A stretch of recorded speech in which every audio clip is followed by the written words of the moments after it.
सिरसा का लक्ष्य coaching classes बना। एकमात्र विश्वसनीय संस्थान लक्ष्य कोचिंग क्लासेस में हरियाणा राजस्थान की बेहतरीन टीम के द्वारा अध्ययन करवाई जाती है। ऑफलाइन क्लासेस उपलब्ध, साथ ही अनुभवी टीम द्वारा निशुल्क स्टडी मटेरियल भी करवाया जाता है। उपलब्ध हरियाणा का एकमात्र संस्थान जिसने सबसे ज्यादा बेरोजगार युवाओं को दिलवाया रोजगार बिना बेई। आज ही चुनिए अपना लक्ष्य कोचिंग क्लासेस, सिरसा नजदीक बस स्टैंड, ऑपोजिट तलवार हॉस्पिटल। आपके बीच में आज चौधरी वीरेंद्र सिंह जी जो पूर्व में रहे मंत्री हैं वो विराजमान है। मैं उनसे आग्रह करूंगा, निवेदन करूंगा कि वो आए और आकर के आज हरियाणा के ये लाखों किसान जो लगातार इस प्रदेश और केंद्र की सरकार से दुखी है, जो आज लाखों की संख्या में यहाँ इकट्ठा हुए हैं, आज वो आपको सुनना चाहते हैं। मैं आपसे आग्रह करूं कि आप अपना संबोधन दें, उससे पहले आपको पगड़ी पहना करके सम्मानित करें हमारे जिला के अध्यक्ष रामफल कुंडू जी, नरेंद्र नाथ शर्मा जी और जोगिंदर कालवा जी। इन तीनों से कहूंगा कि वो आपको पगड़ी से सम्मानित करें। वहीं चौधरी देवीलाल का समर्थित चिन्ह और शॉल दे करके आपका सम्मान बढ़ाएं।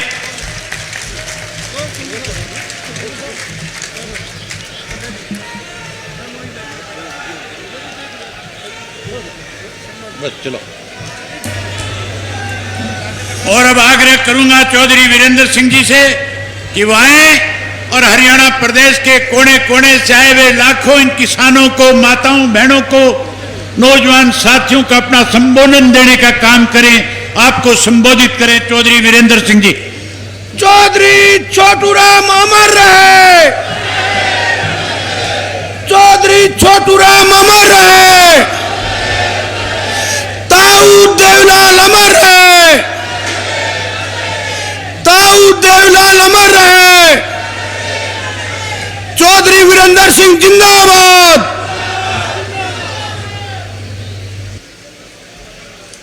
आज के चौधरी देवीलाल के सम्मान दिवस पे उपस्थित सभी महानुभाव, देवियों और सज्जनों, आज हमारे बीच में देश के सिर्फ पंजाब, हरियाणा या उत्तरी भारत के नहीं बल्कि सारे देश के सबसे सीनियर, वरिष्ठ और सबसे उम्रअंदाज प्रकाश सिंह जी बादल जो हमारे बीच में हैं। मैं जींद जिले का होने के नाते आपका हृदय से स्वागत करता हूं, आपका धन्यवाद करता हूं कि आप यहां आए। हमारे बीच में अभी फारूक अब्दुल्ला साहब बोल के गए हैं, वो भी वरिष्ठ नेताओं में हैं, और ओम प्रकाश चौटाला जी जिन्होंने इस कार्यक्रम को जींद की धरती पे जिसका आयोजन किया है, मैं उनका भी धन्यवाद करता हूं कि आपने जींद को छांटा इस काम के लिए।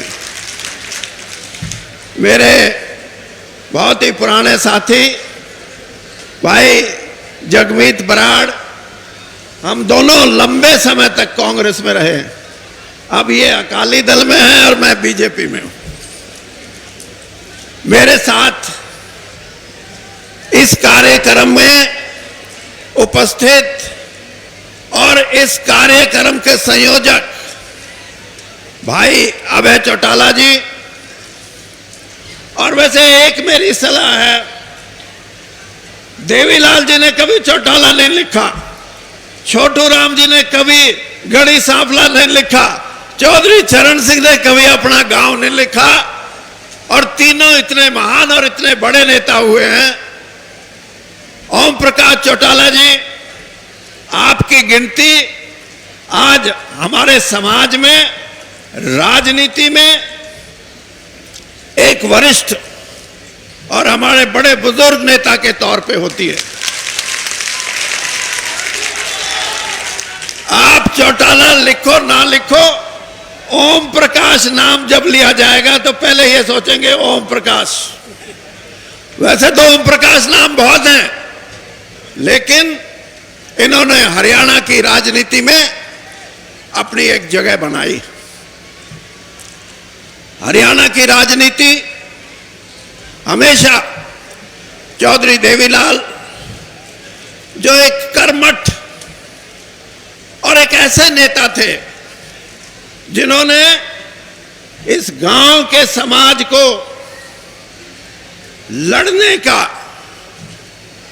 संघर्ष करने का, अपने अधिकारों को मांगने का, लड़ाई के माध्यम से, संघर्ष के माध्यम से एक रास्ता दिखाया था जिसमें आज भी हरियाणा चल रहा है। और ये रास्ता सिर्फ हरियाणा के लिए नहीं, आज ये देशव्यापी रास्ता है। किसानों के अधिकारों की बात हो, नौजवानों के भविष्य की बात हो और महिलाओं की, इनके अधिकारों की बात हो, इन अधिकारों को देश की आजादी से पहले किसान ने तो यह समझ लिया था कि भगवान ने ऊपर से उतार तो दिया, पैदा तो हो गया, लेकिन यूं ही घुट घुट के मर जाना है। उसकी आत्मा में एक संकोच पैदा हो गया कि मेरा तो कोई समाज में जगह ही नहीं है। उस वक्त दीनबंधु छोटू राम जी ने उस किसान को झकझोरा, उस कमेरे वर्ग को झकझोरा और उसको कहा, नहीं तुम बेचारा नहीं है, मैं तेरे को राज का मालिक बनाऊंगा, तू लड़, तू उठ और तू अपने काम में किसी की परवाह मत, भगवान तेरे ऊपर है, तुझे हमेशा कामयाबी मिलेगी। इस चीज को पैदा किया आज से 100 साल पहले उस महापुरुष ने, और उस काम को आगे बढ़ाया चौधरी देवीलाल ने।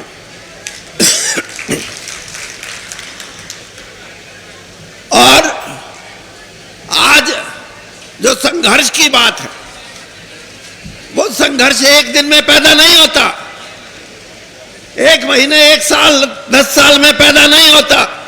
संघर्ष के लिए सदियां लग जाती हैं। मैंने 1977-78 में पहली बार जब मैं एमएलए बन के गया, मैंने अकाली दल का एक हरियाणा विधानसभा के सामने अकाली दल का एक बहुत बड़ा कार्यक्रम विधानसभा का घेराव करने का था। मैंने उसको ऊपर से देखा, 4th फ्लोर पे हरियाणा सेक्रेटरीट से, कि बादल साहब बीच में चल रहे हैं और सैकड़ों कार्यकर्ता पुलिस की लाठियों को अपने हाथों पे ले रहे हैं, अपने हाथों पे ले रहे हैं। यह है संघर्ष की निशानी। और इसलिए देवीलाल जी ने जो किया, वो भारत के इतिहास में एक और बात भी मान, कि अगर कुर्बानी करने की बात आती है तो वो भी देवीलाल जी से आपको प्रेरणा लेनी चाहिए। आज तो लोग गांव की सरपंची के लिए, जिला परिषद की मेंबरी के लिए, एमएलए बनने के लिए, एमपी बनने के लिए, मंत्री बनने के लिए, मुख्यमंत्री बनने के लिए मर्यादित राजनीति को भूल जाते हैं और यह देखते हैं कि हमें कैसे मिले। लेकिन प्रधानमंत्री का सरपंच अपनी सरपंची नहीं छोड़ता, प्रधानमंत्री का पद त्याग करना, यह उस महान व्यक्ति की एक कुर्बानी की मिसाल है। मैं तो आपसे यह कहूंगा कि जितना योगदान इस समाज को जगाने में आदरणीय देवीलाल जी का रहा है, वो आपके अंदर एक ताकत, एक ऊर्जा बढ़ा के छोड़ के गया। उन्होंने ये कहा है कि संघर्ष ही एक रास्ता है जिसके साथ संघर्ष में कई बार ये जरूर होता है, नेतृत्व की कमी हो जाती है, लीडरशिप नहीं मिलती। जब कांग्रेस पार्टी बनी थी तो जब तक महात्मा गांधी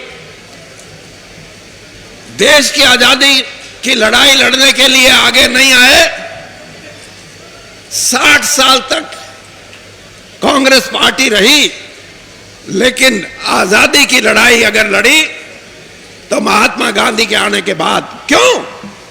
क्योंकि देश की जनता ने सोचा ये है नेता, ये लेके जाएगा अंग्रेज को बाहर और हमें आजादी मिलेगी। इसी प्रकार से 1975-76 में जब नौजवानों की क्रांति हुई, जिसको संपूर्ण क्रांति बोलते हैं, जिसमें सारी कांग्रेस का सफाया हो गया था, उसमें लीडरशिप, उसमें लीडर उभर के आए जयप्रकाश नारायण, और देश की जनता ने यह कहा कि यह है आदमी, इसके साथ जुड़ो, कामयाबी मिलेगी। देश को एक नई व्यवस्था मिली। इसी प्रकार से चौधरी देवीलाल ने, आंदोलन तो बहुत हुए, लेकिन उन आंदोलनों में सबसे बड़ा जो आंदोलन हुआ वो न्याय युद्ध का था। वो कामयाब क्यों हुआ? क्योंकि एक देवीलाल जी के रूप में एक नेता सामने आया, लोगों ने कहा इसके साथ लग जाओ, 36 बिरादरी उनके साथ लग गई, वो आंदोलन सफल हुआ। आज भी जिस आस में आप और हमें, आज मैं आपको ये बोल के जा रहा हूं, मेरे शब्द लिखना, जगमीत बलहाट से मेरी बात अभी हो रही थी। आज किसान के अधिकारों की जो लड़ाई है, उस लड़ाई को भी कोई देवता आएगा, कोई ऐसा पल आएगा, कोई ऐसी परिस्थिति पैदा होगी कि किसान भी ये कहेगा कि ये है, लग जाओ सब इसके साथ, और वो कामयाबी मिलेगी। ये लड़ाई मैं इसलिए कहता हूं कि आज से 30 साल पहले आर्थिक सुधारों का युग आया था नरसिम्हा राव जी के समय में, और ये कह रहे थे कि आर्थिक सुधारों में देश धनवान बन जाएगा। देश तो धनवान, देश के लोग तो आप अखबारों में भी पढ़ते होंगे, 4 साल पहले आया कि 312 लोग करोड़पति बन गए और 34 लोग अरबपति बन गए। 2 साल पहले आया कि 700 लोग करोड़पति बन गए। लेकिन गरीब, कमेरा, शोषित, दलित और ये किसान, जिसने कोरोना के समय में भी इस देश के अन्न भंडारण में पहले से ज्यादा भंडारण करके दिखाया। इस देश का किसान जो दुनिया में दूसरे देशों में हमारा अन्न और अन्न से बने सामान जाते हैं, उसमें बढ़ोतरी दिखाई, लेकिन उसमें से कोई करोड़पति नहीं बना, उसमें से कोई अरबपति नहीं बना। ये लड़ाई इस बात की है, आज लड़ाई इस बात की है कि ये देश की दौलत, धन, संपदा, सोना, चांदी, हीरे जवाहरात, इस पे कुछ लोगों का कब्जा है। इसमें किसान क्यों नहीं आता, इसमें कमेरा वर्ग क्यों नहीं आता, क्यों नहीं उसको सम्मान मिलता? जिस दिन इस देश का आदमी यह समझने लगेगा कि मैं भी इस देश का नागरिक हूं, मेरे को तो सम्मान नहीं, मेरी आर्थिक अवस्था तो बड़ी नहीं, तो भाई फिर आपको लगेगा कि कुछ ना कुछ परिवर्तन आया। मेरी एक सोच है, जमाना बदल रहा है। पहले जिसको हम प्रजातंत्र कहते थे जिसमें 51 वोट ले गया, 49 वाला खारिज, 51 वाला आगे। अब ऐसा समय आएगा, मैं आज आपको बोल के जा रहा हूं कि जिस इंसान के साथ, जिस नेता के साथ और जिस व्यवस्था के साथ 80-85% लोग नहीं जुटेंगे, वो प्रजातंत्र नहीं, एक नए प्रजातंत्र का उदय होगा। और ऐसा प्रजातंत्र जिससे कि देश के लोगों में यह संदेश जाएगा कि यह है प्रजातंत्र जिसमें हमारा भी हिस्सा है, हम भी उसके अंदर हैं। तो ऐसी व्यवस्था को कायम करने के लिए आपके प्रयास अगर रहेंगे तो आप आगे बढ़ोगे, और व्यवस्था को खराब करना हो तो जाति पाति को लड़ा दो। हरियाणा के अंदर ऐसी बात चले कि हरियाणा में हमारे जो पुराने संस्कार हैं, पुरानी सभ्यता है, हमारे को बांटने की कोई कोशिश करे, मैं आज आपके बीच में कह के जा रहा हूं, ऐसी ताकतों का मुंह तोड़ जवाब देना है। हमारे भाईचारे को कोई खराब नहीं कर सकता, अगर करेगा तो उसको उसका नुकसान उठाना पड़ेगा। इसलिए आज देवीलाल जी के चरणों में मैं जहां अपनी श्रद्धांजलि अर्पित करता हूं, मैं ये कहता हूं कि मेरे को पहली बार चौटाला जी ने निमंत्रण दिया कि वीरेंद्र राणा भाई, इनको ये था कि शायद ये बीजेपी में मेरा नहीं आओगा, नहीं आओगा। हाँ, मेरे लिए देवीलाल जी, मैं जानता हूं, मैं 1977 में एमएलए बना और पहली बार जब उनसे मिला तो मेरे को कहते, बोल वीरेंद्र तेरे को क्या चाहिए। मैं तो कांग्रेस में था। मैंने कहा जी मेरे को कुछ नहीं चाहिए। ने बोला नहीं, तू, तेरी रगों में दीन बंधु का खून है, इसलिए मैं ये चाहता हूं कि मेरे संरक्षण में तू राजनीति में ईमानदारी से और राजनीति के अंदर सच बोल के मूल्यों की राजनीति करके आगे बढ़े। इससे बड़ा सम्मान, इससे बड़ा आशीर्वाद देवीलाल जी ने मुझे दिया। मैं आगे भी आप मेरे को बुलाओगे तो जरूर आऊंगा, नहीं बुलाओगे तो बिल्कुल नहीं आऊंगा। और ये जो उनकी देन है, ये देन, मैं, कोई मुझे कहे कि भाई तू इतना रह लिया, पैसे क्यों नहीं कमाए, जी तो मेरा भी करा करता, लेकिन एक बात ध्यान में आती थी कि देवीलाल जी के वो शब्द और फिर छोटू राम जी की विरासत। मैंने कहा लोग क्या कहेंगे अगर मैं डूब गया तो इसलिए बड़े महापुरुषों से हमें प्रेरणा मिलती है, संदेश मिलता है, और उनके करे हुए कामों को देके हम आगे बढ़ते हैं। तभी हम कहेंगे कि इस देश के अंदर एक नई राजनीतिक व्यवस्था जिसमें 80 से 85% लोग एक ही विचार के साथ आगे बढ़े, ताकि देश आगे बढ़े, उसमें बंटवारा ना हो। तो मैं आपसे विदा लेते हुए एक बात कहूंगा। देखिए, मैं किसान और किसानी का आज संघर्ष, लोग नारा लगाते हैं भारत माता की जय, मैं 3 नारे लगवाऊंगा। मैं ये कहूंगा कि धरती माता की जय। भारत माता की जय तो है ही, लेकिन आज हरियाणा से जितने भाई आए हुए हैं सबको मैं ये कहूंगा, मैं बोलूंगा धरती माता की आपने जय बोलना है। धरती माता की, धरती माता की, भारत माता की। इन शब्दों के साथ मैं फिर चौटाला साहब का बहुत हार्दिक धन्यवाद करता हूं कि इन्होंने मुझे मौका दिया और मुझे यहां बुलाया। धन्यवाद। जय हिंद।